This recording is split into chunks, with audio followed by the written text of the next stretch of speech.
ఒకసారి చూడండి ఇక్కడ 16-18 6:16-18 2 కొరింథీ. చదువమ్మా.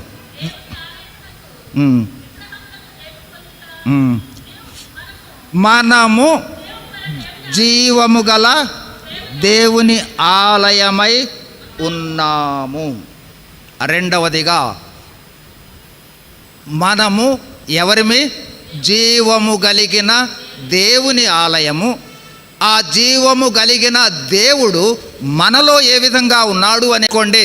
పరిశుద్ధాత్ముడు అంటే దేవుడే, యేసుక్రీస్తు అంటే దేవుడే, తండ్రి అంటే దేవుడే. ఈ త్రిత్వము దేవుని యొక్క రూపాలు. కాబట్టి పరిశుద్ధాత్మను గురించి మాట్లాడుతూ ఉన్నాము అంటే దేవుణ్ణి గురించి మాట్లాడుతున్నాము. పరిశుద్ధాత్మ ఉన్నాడు అంటే క్రీస్తు ఉన్నాడు అనే అర్థము, పరిశుద్ధాత్ముడు ఉన్నాడు అనే అర్థము, దేవుడు ఉన్నాడనే అర్థం. కాబట్టి ఇప్పుడు గమనించవలసిన సత్యం ఏంటంటే పరిశుద్ధాత్ముడు మనలో ఉన్నాడు. పరిశుద్ధాత్మను మనలో ఉంచినందుకై దేవునిని ఆరాధించబద్దులైనాం. ఎందుకంటే మళ్ళీ ఇప్పుడు ఒకసారి 4:24 దగ్గరికి వస్తే యోహాను సువార్త 4:24 దేవుడు ఆత్మ గనుక ఆయనను ఆరాధించువారు ఆత్మతోనూ సత్యముతోనూ ఆరాధించవలెను. పరిశుద్ధాత్ముడు మనలో ఉన్నాడు కాబట్టే మనం ఆరాధిస్తూ ఉన్నాం. గమనించండి, ఆరాధన అంటే మామూలు శరీర గొంతుతో ఆరాధించేదాన్ని ఆరాధన అనరు. గొంతుతోనే ఆరాధిస్తాము, కానీ ఆత్మాధీనంలో ఆరాధించాలి. మనము చేసే అంటే కృతజ్ఞతాస్తుతులు కానీ మనము చేసే స్తుతులు కానీ ఆరాధనగా మార్చబడాలి అన్నట్లయితే అవసరమైనది ఆత్మ ఆధీనంలో చేయాలి. ఆ ఆత్మ ఆధీనములో చేయుట ద్వారా మనము చేసే ఆరాధన అనేది దేవునికి ఆరాధన అవుతుంది. అంతేకాకుండా ఆ ఆత్మ అనుభవములో ఉంటేనే మనము నిజమైన క్రైస్తవులము. ఆత్మను ప్రక్కకు తీసిపెట్టేస్తే మేము క్రైస్తవులం కానే కాదు. నూతన జన్మ అనుభవం లేకపోతే క్రైస్తవులు కాదు. ఆత్మానుభవం లేకుండా క్రైస్తవులు కాదు. ఆత్మ నివసించకపోతే క్రైస్తవులు కాదు. ఆత్మ నివసించకపోతే దేవుని కుటుంబంలో సభ్యులు కాదు. దేవుని ఆత్మను మనలో ఉంచి దేవుడే మనతో ఉండి ఈ లోక జీవిత యాత్రలో ఎదురయ్యే ప్రతి సమస్యలకు మనకు ఆయన తోడుగా లేకపోతే క్రైస్తవ జీవితాన్ని జీవించలేం.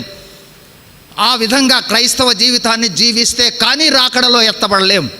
అందుకోసము అవసరమైన పరిశుద్ధాత్మనే మనల్లో ఉంచాడు.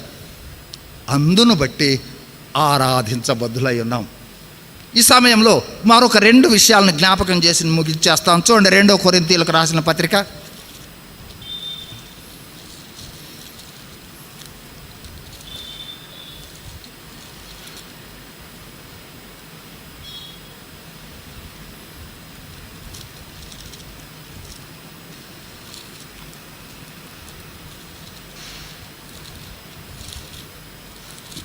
1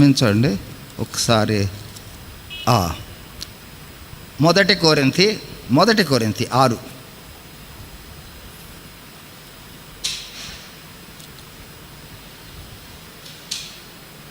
3వ వచనం. 2 కూడా చదువుకుందాం. పరిశుద్ధులు లోకమునకు తీర్పు తీర్చుదురని మీరు ఎరుగరా? మీ వలన లోకమునకు తీర్పు జరగవలసి ఉండగా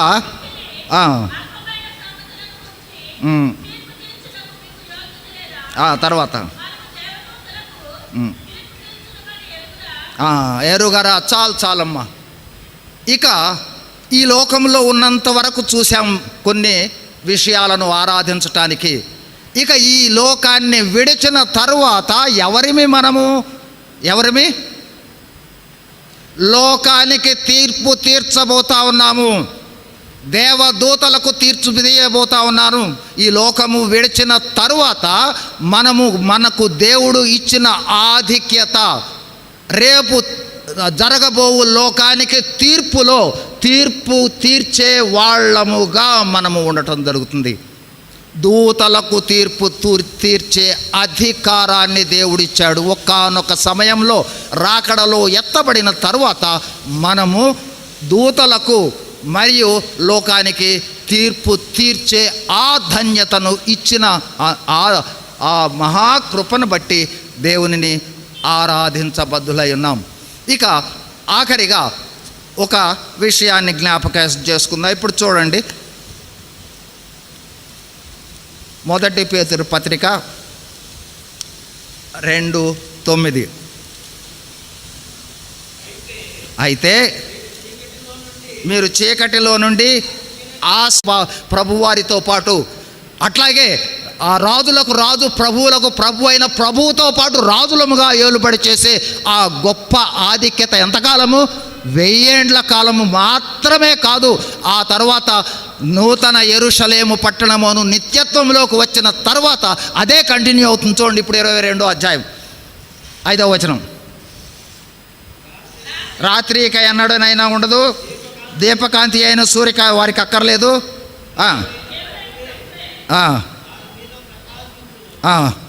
వారు, జాగ్రత్తగా గమనించండి, వారు యుగ యుగములు రాజ్యం చేస్తారు. ఇది మన ఆధిక్యత. మనకు వచ్చిన ఆధిక్యత పోదు, మనము చేసే అధికారం పోదు, మనకు వచ్చిన యాజకత్వం పోదు. ఆ యాజకత్వం రావడమే కానీ ఇక పోవటం ఉండదు. ఎంతకాలం ఉంటుంది? 1000 ఏండ్ల, 1,00,000 ఏండ్ల?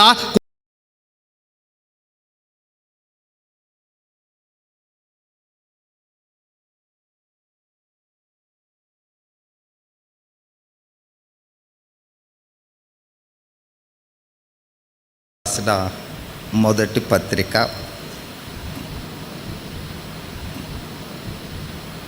మీ కొరకైన నా శరీరం నన్ను జ్ఞాపకం చేసి, ఆ ప్రకారమే భోజనమైన పిమ్మట ఆయన పాత్రను ఎత్తుకొని, ఈ పాత్ర నా రక్తము వలనైన క్రొత్త నిబంధన, మీరు దీనిలోనిది త్రాగునప్పుడల్లా నన్ను జ్ఞాపకం చేసుకొనుటకై దేనిని చేయుడని చెప్పెను.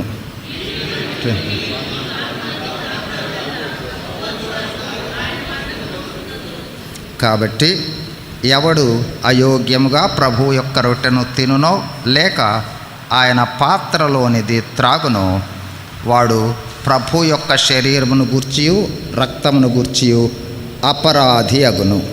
కాబట్టి ప్రతి మనుష్యుడు తను తాను పరీక్షించుకొనవలెను. అలాగ చేసి ఆ రొట్టెను తిని ఆ పాత్రలోనిది త్రాగవలెను. ప్రార్థన చేసుకుందాం.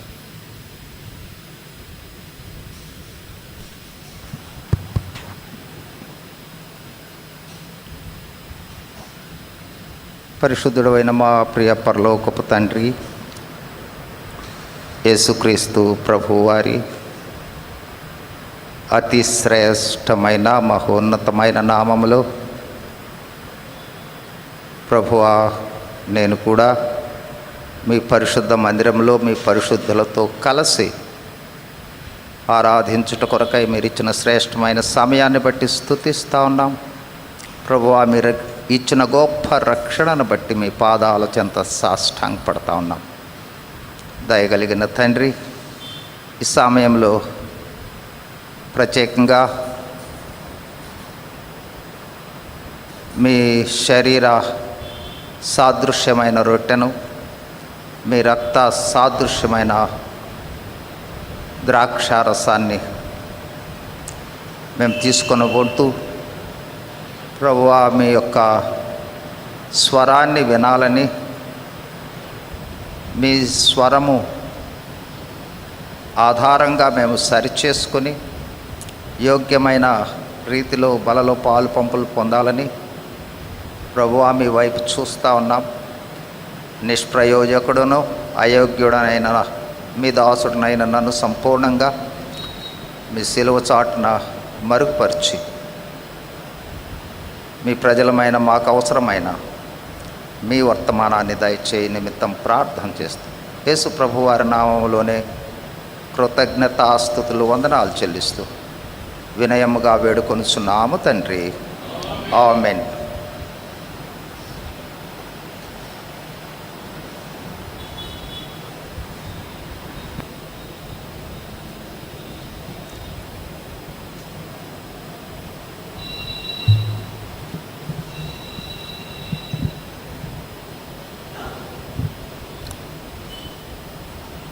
మనము చదువుకున్న వాక్య భాగము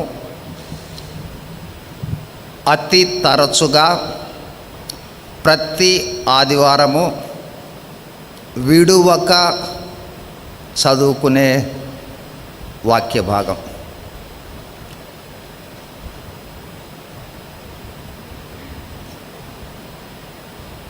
మొట్టమొదటిదిగా మనము గ్రహించవలసిన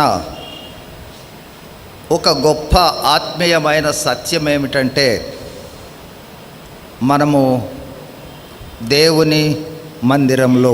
ఈ గ్రహింపు చాలా ప్రాముఖ్యమైనది.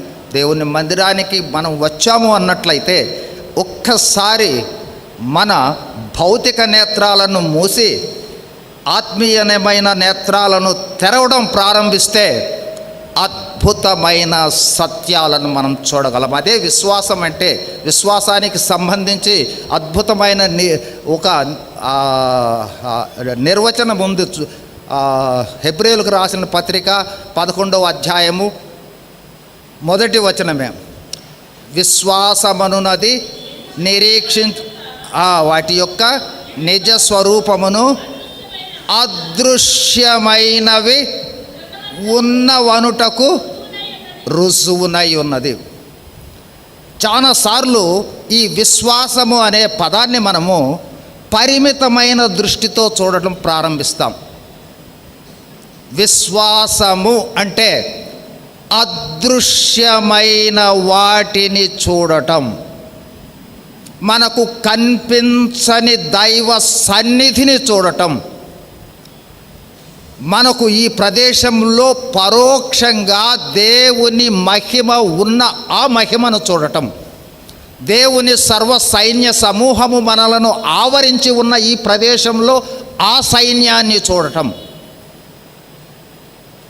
ఇదే ఆ విశ్వాస అనుభవంలోని కంటే ఇక్కడికి వచ్చిన తర్వాత మనము ఒక అద్భుతమైన దైవ సన్నిధిని, దేవుని యొక్క ఉనికిని, దేవుని యొక్క సైన్య సమూహాన్ని చూచే అనుభవంలోనికి రాకపోయినట్లయితే, మందిరానికి రాబోయే ముందుగా ఇంటి దగ్గర ప్రార్థన చేసుకోండి. ప్రభువా, నా ఆత్మీయ నేత్రాలను తెరువు, నేను అక్కడికి వెళ్ళిన తర్వాత మీ మహిమను, మీ తేజో మహిమను చూడాలి. నేను అంతకు మించి దేవుని మందిరము అంటే దేవుని స్వరము వినే ప్రదేశం. చూడండి ఒకసారి ఆదికాండము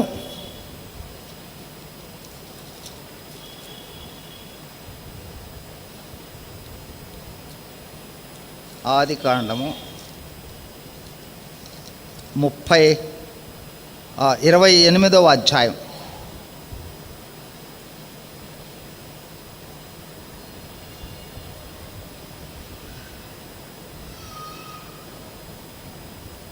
పదిహేడవ వచనం మొట్టమొదటి చదువుకుందాం.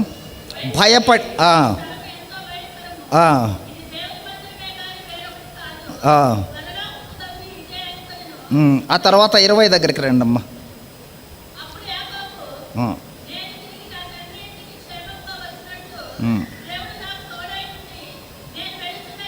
కాదు, ఒక్క నిమిషం 15వ వచనం చదవండమ్మా. ఇదిగో నేను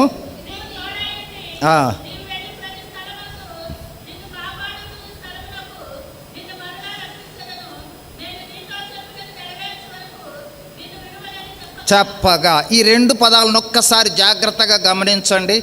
మొట్టమొదటిదిగా, ఒక అరణ్య ప్రదేశంలో యాకోబు అన్నకు భయపడి పారిపోతూ ఒక చోట విశ్రమించి పడుకున్న తరువాత అక్కడ ఒక కల కంటాడు. ఆ కల కన్నప్పుడు అక్కడ ఆయన చూసింది ఏంటంటే, ఇక్కడ చాలా విషయాలు ఉన్నాయి మనం జ్ఞాపకం చేసుకోవడానికి. అయితే అక్కడ ఒక నిచ్చెన ఉంది.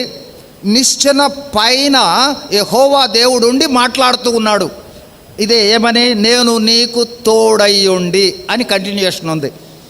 అంటే దేవుని ఇక్కడ వాస్తవానికి ఆ తర్వాత ఏమంటా ఉన్నాడు యాకోబు, ఇది దేవుని మందిరమే కానీ ఎక్కడున్నాడు, ఎక్కడ దేవుని మందిరం అంటున్నాడు ఒకసారి చూడండి. అక్కడ ఏముంది? ఏమన్నా బిల్డింగ్ ఉందా? గుడారం ఉందా? ఏమీ లేదు. ఇది దేవుని మందిరం అంటా ఉన్నాడు. రెండవదిగా ఎందుకంటూ ఉన్నాడు అంటే మీకు చాలా తేటగా కనిపిస్తూ ఉంది. అక్కడ ఒక నిచ్చెన ఉంది. ఆ నిచ్చెన పైభాగాన దేవుడు ఉన్నాడు. ఆ నిచ్చెన పైకి దూతలు ఎక్కుతూ ఉన్నారు, దిగుతూ ఉన్నారు. ఆ వాక్య భాగాన్ని చదవండి ఒకసారి. 28లో మీకు కనిపించినట్లయితే ఫస్ట్ దేవుని మందిరాన్ని చూయించింది ఇక్కడే బైబిల్లో మనం చూసేది. చాలు ఇప్పుడు వద్దులే. అయితే అక్కడ ఒక నిచ్చెన ఉంది, దేవదూతలు ఎక్కుతూ ఉన్నారు, దిగుతూ ఉన్నారు. పైన ఎవరున్నారు? దేవుడున్నాడు. దేవుడు మాట్లాడుతూ ఉన్నాడు. వెంటనే యాకోబు అంటూ ఉన్నాడు, ఏమంటున్నాడు? ఇది దేవుని మందిరం. దేవుని మందిరము అంటే దేవుడు మాట్లాడే స్థలము, దేవుడు ఉండే స్థలము, దేవుని యొక్క సర్వ సైన్య సమూహము ఉండే స్థలము. ఏముంది అక్కడ? దూతలున్నారు. నిశ్చన అంటే యేసుక్రీస్తు ప్రభువే. యేసుక్రీస్తు ప్రభువు ద్వారా చూడండి, నిశ్చన అనేది మనం అద్భుతంగా చూస్తాం. యోహాను సువార్త 1వ అధ్యాయం 51వ వచనం. మరియు ఆయన మీరు ఆకాశము తిరుగుబడుటయు దేవుని దూతలు మనుష్య కుమారుని పైగా ఎక్కుటయు దిగుటయు చూతురని మీతో చెప్పాను. నిశ్చన అంటే యేసుక్రీస్తు ప్రభువే. యేసుక్రీస్తు ప్రభువు ద్వారా మనము ఇక్కడ చేసే ప్రార్థనలు, అంటే మందిరంలో చేసే ప్రార్థనలు, మందిరంలో చేసే ఆరాధనలను దూతలు తీసుకొని వెళ్ళి ఆ తర్వాత దిగటము అంటే సమాధానాలు తీసుకుని వచ్చే ప్రదేశమే మందిరం. మన ప్రార్థనలు, ఆరాధనలను దూతలు పరలోకానికి తీసుకుని వెళ్ళి పరలోకము నుండి వాటికి సమాధానం తీసుకుని వచ్చే ప్రదేశమే మందిరం. రెండవదిగా దేవుడు మాట్లాడే స్థలం. ఇది ఒక చాలా ప్రాముఖ్యమైన సత్యం. దేవుడు తన మందిరములో తన ప్రజలతో మాట్లాడతాడు, అందరితో మాట్లాడతాడు. సంపూర్ణంగా మాట్లాడటం అనేది మందిరంలోనే జరుగుతుంది. కాబట్టి ఇక్కడ ప్రాముఖ్యమైన సత్యం ఏమిటంటే దేవుడు ఎప్పుడు మాట్లాడతాడు? మందిరంలోనే మాట్లాడతాడు. అంటే మందిరములో దేవుడు అందరితో మాట్లాడతాడు.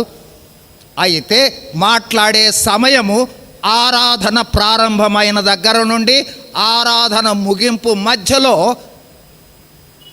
ప్రారంభ ప్రార్థనలో మాట్లాడవచ్చు. మనకు అవసరమైనది అన్నీ మనకు కాదు, అందరి కోసము ఉంటాయి. అట్లాగే పాడే పాటల ద్వారా దేవుడు మనల్ని స్పందింప చేయవచ్చు, దేవుని వాక్యము ద్వారా మాట్లాడవచ్చు, అట్లాగే చివరి ప్రార్థనలో మాట్లాడవచ్చు, ముగింపు ప్రార్థనలో మాట్లాడవచ్చు.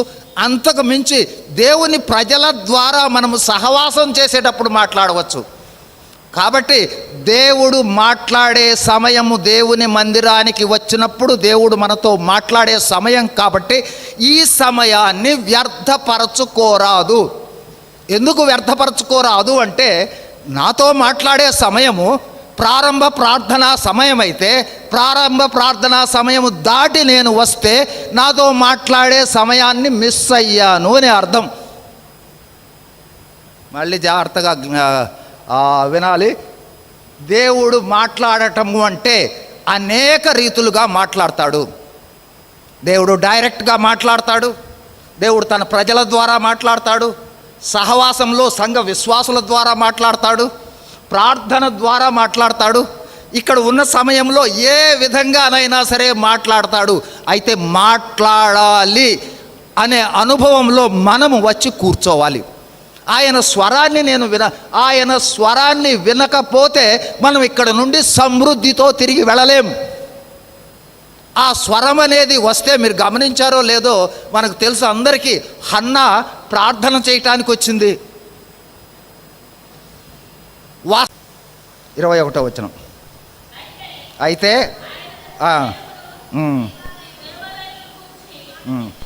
ఈ మాట చెప్పెను. ఇక్కడ ఎవరిని గురించి చెప్తున్నాడు? యేసుక్రీస్తు ప్రభువే దేవాలయం. ఇది ఒక ప్రాముఖ్యమైన మరొక సత్యం.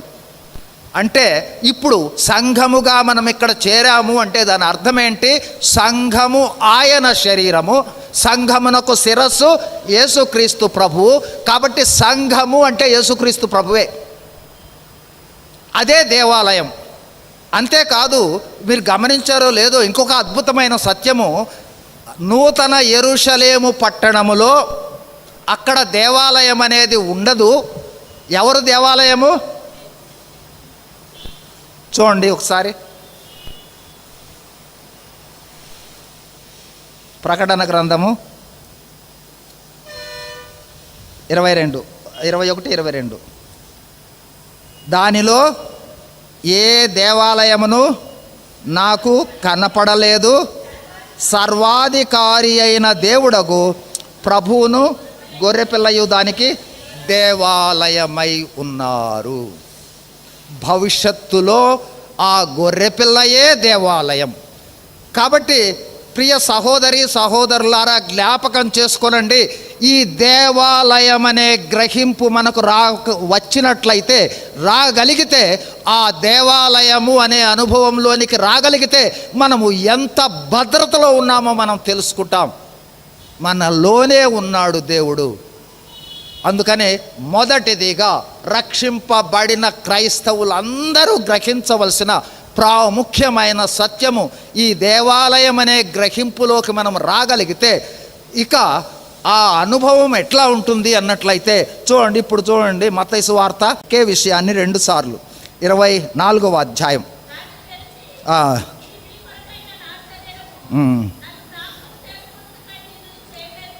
నన్ను జ్ఞాపకము చేసుకొనుటకై 2. మళ్ళీ చూడండి, 25లో ఉంది చూడండి. మళ్ళీ అక్కడే మీరు దీనిలోనిది, మీరు దీనిలోనిది దగ్గర నుంచి చదవమ్మా. నన్ను జ్ఞాపకం చేసుకుని చాలు. బల్ల దగ్గరకు వచ్చిన తరువాత విశ్వాసులమైన మనం అందరము జ్ఞాపకం చేసుకోవాల్సిన ప్రాముఖ్యమైన సత్యము 2 సార్లు ప్రభువు చెప్తా ఉన్నాడు. నన్ను జ్ఞాపకం చేసుకోండి, నన్ను జ్ఞాపకం చేసుకోండి.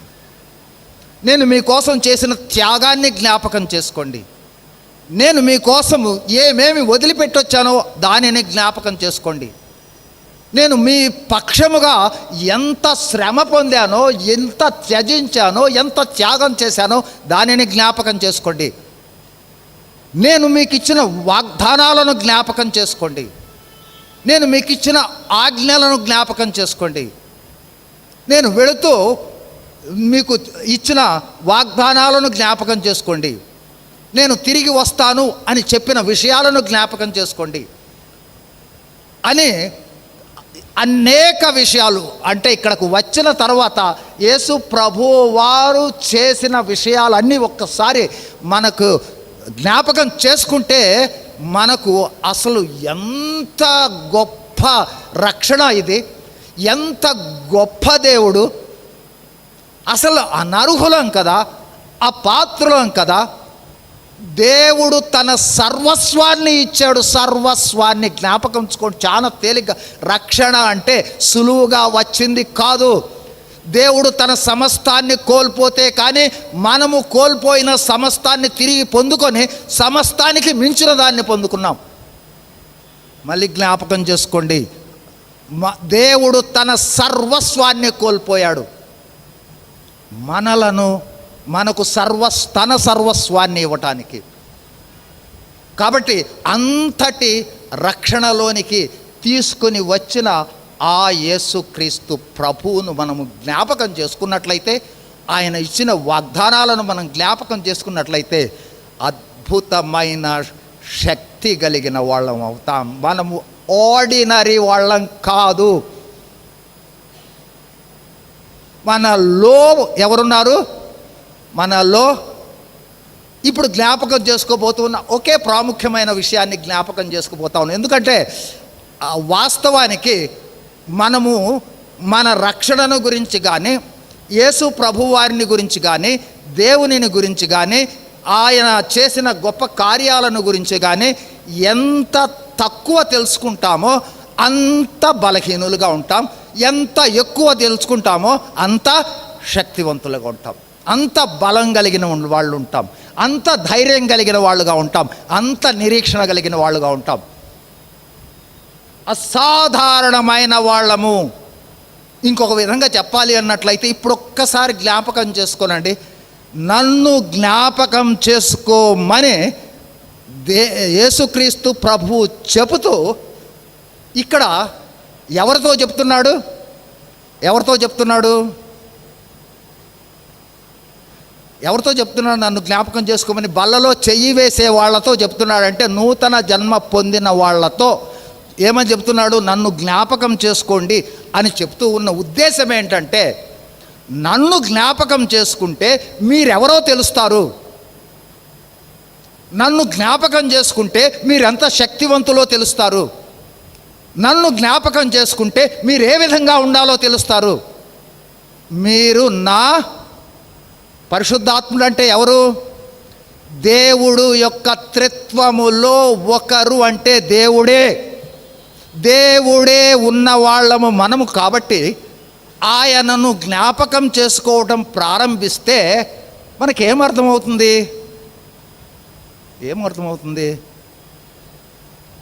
క్రిస్టియన్ అంటే ఏంటి? ఎప్పుడన్నా ఆ పదానికి అర్థం చూసారా? ఆ పదాన్ని విడగొట్టి చెప్తా ఉంటారు. ఏ క్రైస్ట్ ఇన్. క్రిస్టియన్లో ఏ పక్కకు తీసుకుని వచ్చేసి ముందుకు తీసుకొచ్చి పెడితే ఏం కనిపిస్తుందంటే ఏ అంటే ఒక, క్రైస్ట్ క్రీస్తు, ఇన్ నివసించేవాళ్ళు. ఇప్పుడు ఎవరండి క్రీస్తు అంటే? We are Christ representatives.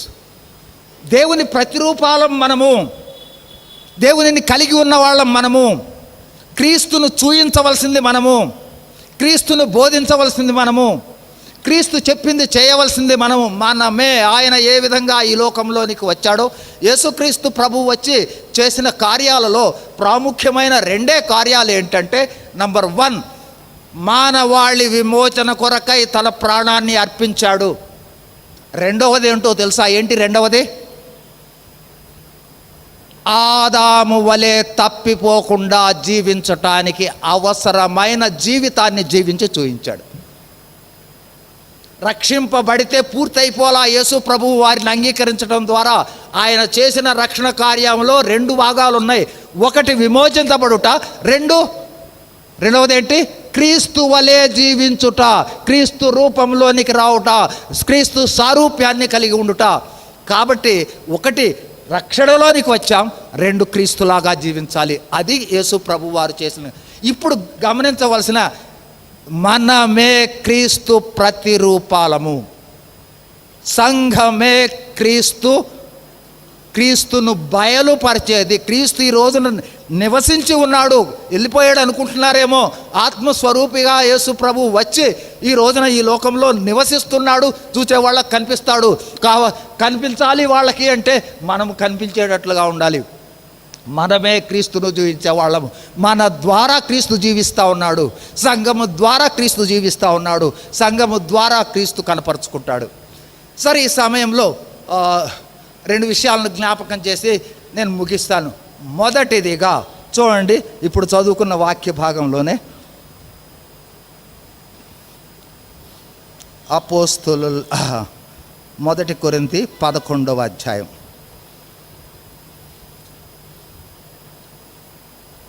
వారు చేసిన సిలువ బలియాగ కార్యక్రమం యొక్క ముగింపు మన చేతుల్లో ఉంది. ఆయన వెళ్ళిపోయాడు కార్యం చేసి. ముగించవలసినది మనము. ముగిస్తాము అని చెప్పి బలలో చేయివేస్తూ ఉన్నాం. సువార్త ప్రకటన అనేది మన విధి. మీరు సర్వలోకమునకు వెళ్ళి సర్వ సృష్టికి సువార్తను ప్రకటించుడి అనేది గొప్ప ఆజ్ఞ, మహా ఆజ్ఞ. కాబట్టి గొప్ప ఆజ్ఞను అతిక్రమించరాదు. సువార్త ప్రకటన అంటే మందిరం వాళ్ళు బయలుదేరుతున్నారు, అక్కడికి వెళ్ళి అందరితో కలిసి చేస్తే చాలా మంచిదే. కాకపోయినా కూడా గ్రహించవలసిన సత్యం ఏంటంటే, మనము చేయాలి. ఎక్కడికి వెళ్ళినా సరే వ్యక్తిగత సువార్త ఉంది, సాక్ష్యాన్ని పంచుకోండి, కనపడ్డ వాళ్ళకి రక్షింపబడండి అమ్మా, దేవుని శాంతి సమాధానం వస్తుంది, దేవుడు నీతో ఉంటాడని చెప్పండి. అసలు మనము చెప్పడం లేదు అంటే మన దేవుని గురించి మనకు తెలియదని అర్థం. కాబట్టి ప్రాముఖ్యమైన అనుభవంలోనికి రాకపోయినట్లయితే గమనించవలసిన సత్యము, నేడే ఇదే మిక్కిలి అనుకూలమైన సమయము, నేడే రక్షణ దినము. ఏ క్షణంలో ప్రభువు రాకడొస్తుందో తెలియదు, ఏ క్షణాన మనము వెళ్ళిపోతామో తెలియదు. మా గ్యారంటీ లేనిది ఏమన్నా ఉంది అంటే మానవ జీవితమే. వయస్సుతో నిమిత్తం లేదు, ఎంత కాలము తర్వాత మానవుడు వెళ్ళిపోతాడనేది మానవుని చేతుల్లో లేదు. ఏ క్షణమైనా వెళ్ళిపోవచ్చు, ఏ క్షణమైనా రాకడలో రావచ్చు. కాబట్టి ఆలస్యం చేయకండి. దేవుని ఉగ్రతకు పాత్రులు కాకుండా యేసు ప్రభు వారిని విశ్వసించి పాప పశ్చాత్తాపంతో రక్షణ అనుభవంలోనికి రావాలనేది రెండవ విషయం. ముగింపులో మూడవ ప్రాముఖ్యమైన విషయంలోనికి వస్తూ ఉన్నాం. జ్ఞాపకం చేసుకోవాల్సిన మరొక ప్రాముఖ్యమైన విషయం ఉంది. చూడండి ఒక్కసారి అపోస్తలుల కార్యములు 1వ అధ్యాయము 8వ వచనం.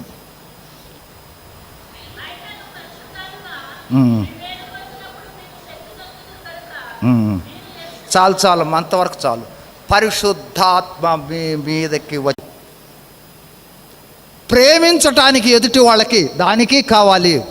ఎదుటి వాళ్ళు చెప్పే మాట వినాలి అంటే దానికి పరిశుద్ధాత్మ. అందుకోసమే పాత నిబంధనలో దేవుడు పరలోకంలో ఉంటే మానవుడు సరి కాలేదు కాబట్టి నూతన నిబంధనలోనికి వచ్చేటప్పుడు దేవుడు మనలోకే వచ్చాడు, మనలోనే ఉన్నాడు.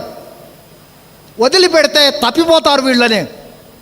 అయితే చిత్రం ఏంటంటే మనలో ఉన్న దేవుణ్ణి, మనలో ఉన్న పరిశుద్ధాత్మను మనము గ్రహించక మనం చేసే పనుల్లో 2 పనులు చేస్తూ ఉంటాం. చూడండి, 1:4-30 ఎఫెసీయులకు రాసిన పత్రిక.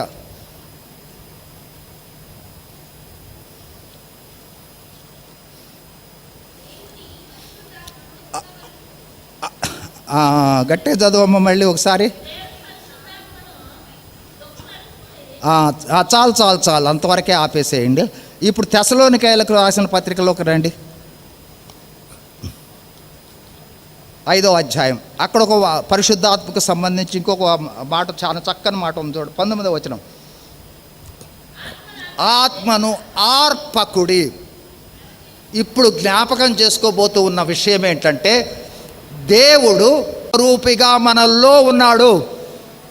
మన ఇష్టానుసారము మనము జీవిస్తూ ఉన్నట్లయితే దేవుణ్ణి దుఃఖపరుస్తూ ఉన్నాం. అట్లాగే చేస్తే చివరికి ఆత్మ ఆరిపోయి రాకడలో ఎత్తబడం. ఇప్పుడు ప్రశ్నిద్దాం, మన ఆలోచనల ప్రకారం వెళ్తున్నామా? దేవుని ఆత్మ నడిపింపులో ఉన్నామా? ఆత్మతో నింపబడి ఉన్నామా? ముగించేసేయబోతా ఉన్నాం. చూడండి, మొట్టమొదటిదిగా మనం అందరము చేయవలసిన ప్రార్థనలలో ఒక ప్రాముఖ్యమైన ప్రార్థన, ఆత్మ ఇచ్చావు ప్రభువా, నాకు నూతన జన్మ ఇచ్చావు ప్రభువా, నేను ఆత్మ ఆధీనంలో ఉండి జీవించాలి అంటే చేయవలసిన మొదటి పని లూకాసు వార్త 11వ అధ్యాయం 13లో ఉందన్నమాట.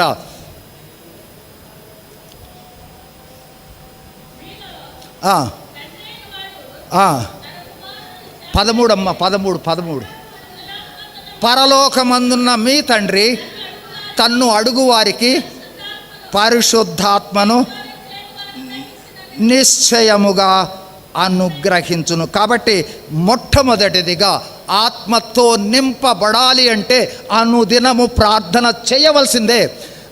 మీకు తెలుసు, మనందరికీ తెలుసు, యేసు ప్రభువు వేకువజామునే వెళ్ళేవాడు, మళ్ళీ తిరిగి ఆత్మతో నింపబడేవాడు. అపోస్తుల కార్యంలో గ్రంథంలో మనం చూస్తాం, ఆత్మానుభవంలో రావడం ఒక్కసారి జరిగే చర్య, కానీ ఆత్మతో నింపబడుట అనేది అనుదినము ఎడతెగక ప్రతిరోజు జరగాల్సింది. ఆత్మతో నింపబడకపోతే తప్పిపోతాం, ఆత్మతో నింపబడకపోతే లోకంలోకి వెళ్ళిపోతాం. కాబట్టి ప్రియ సహోదరులారా జ్ఞాపకం చేసుకోండి, 3 విషయాలే జ్ఞాపకం చేస్తాను. 1, ఆత్మతో నింపబడాలి అంటే రోమా 12:1-2లో ఉంది. మనము ఏమవ్వాలి? బలిపీఠం మీద పెట్టుకోవాలి. మనలను మనము ఏం చేయాలి? మరణానికి అప్పగించుకోవాలి. 12:1-2లో ఉందన్నమాట.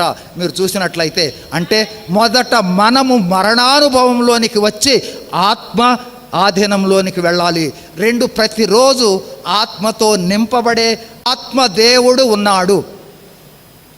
ఈ 2 నడక ప్రారంభం నడిచిన తర్వాత మనలో ఉన్న పరిశుద్ధాత్ముడు మనలను నడిపించాలి అంటే మనము మరణానుభవానికి వెళ్ళాలి. అదే బలిపీఠం మీద పెట్టుకోవటము అంటే అర్థం. ప్రాణాత్మ దేహాలను బలిపీఠం మీద పెట్టుకున్నట్లయితే మనం చనిపోతాము, దేవుడు మనల్ని నడిపిస్తాడు.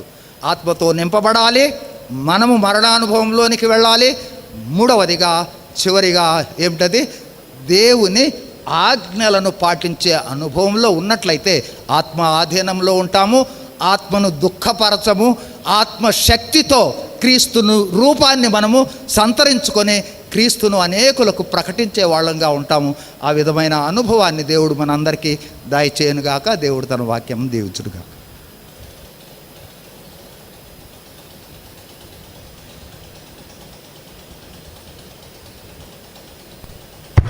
దయచేసి మనము ప్రార్థన వైఖరిలో ఉంటామండి.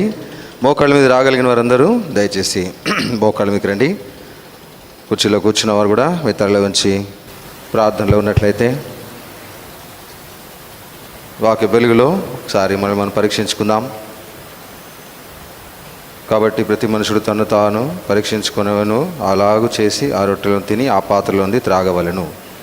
నన్ను జ్ఞాపకం చేసుకుంటే ప్రభు స్పష్టంగా మనతో మాట్లాడినాడు. కాబట్టి ఇది ఎవరితో చెప్తున్నాడంటే రక్షణ పొంది నీటి బాప్సం సాక్ష్యం ఇచ్చి మరి ప్రభు యొక్క పరిచర్యలో లేదా సేవలో లేదా ప్రభు పనిలో అదేవిధంగా రక్షణ పొంది వారు మనసు అనుభవం కలిగి ఉన్న విశ్వాసులతో ప్రభు స్పష్టంగా చెప్తున్నాడు. కాబట్టి మనమే ఆలయం అన్నాడు, మనమే దేవాలయం, మనమే పరిశుద్ధాత్మకు ఆలయం. వీఆర్ మూవింగ్ టెంపుల్స్ అన్నారు. చక్కని మాట, మూవింగ్ టెంపుల్స్. కాబట్టి రండి, అలా ఉన్నామో లేదో ఒకసారి పరీక్ష చేసుకుందాం. సువార్త విషయంలో మాట్లాడినాడు, కాబట్టి వాక్యమును విని ఆజ్ఞలు గైకొని విషయంలో మాట్లాడినాడు. మరి క్షమించడానికి ఆత్మశక్తి అవసరం, వినడానికి ఆత్మశక్తి అవసరం, మాట్లాడడానికి ఆత్మశక్తి అవసరం, మన నాలుకను మన నోరును కంట్రోల్ చేసుకోవడానికి ఆత్మశక్తి అవసరం. ఎందరూ ఆత్మచేత నడిపించబడుదురు. ఇప్పుడు రండి ఒక నిమిషము దయచేసి అందరం ప్రార్థన వైఖరి ఉంటాం, అందరం కళ్ళు మూసుకుంటామండి. దయచేసి ఇటువంటి చూడకండి. గంభీరమైన సమయం, ప్రభు బల్లే సమయం అంటే ప్రభుతో భోజనం చేసే సమయం అండి. కాబట్టి దయచేసి ఆ విధంగా ప్రార్థన వైఖరిలో ఉంటాం. అలాగూ మళ్ళీ మనం పరీక్షించుకుందాం, వాక్య వెలుగులో పరీక్షించుకొని యోగ్యంగా దాంట్లో పాల్పొందాం. ఎందుకంటే ఎవడు అయోగ్యముగా దీనిలో పాల్పొందేవాడు అపరాధిగును, క్రీస్తు యొక్క ఆయన ప్రభు యొక్క శరీరం గురించి ప్రభు యొక్క రక్తం గురించి అపరాధిలో ఉంటున్నాడు. కాబట్టి రండి, అలా కాకుండా యోగ్యంగా ప్రభువులో పాల్పొందుటకు మళ్ళీ మనం ప్రభుకు అప్పగించుకుందాం, ఒప్పుకుందాం, సరి చేసుకుందాం, యోగ్యంగా ప్రభువులో పాల్పొందాం.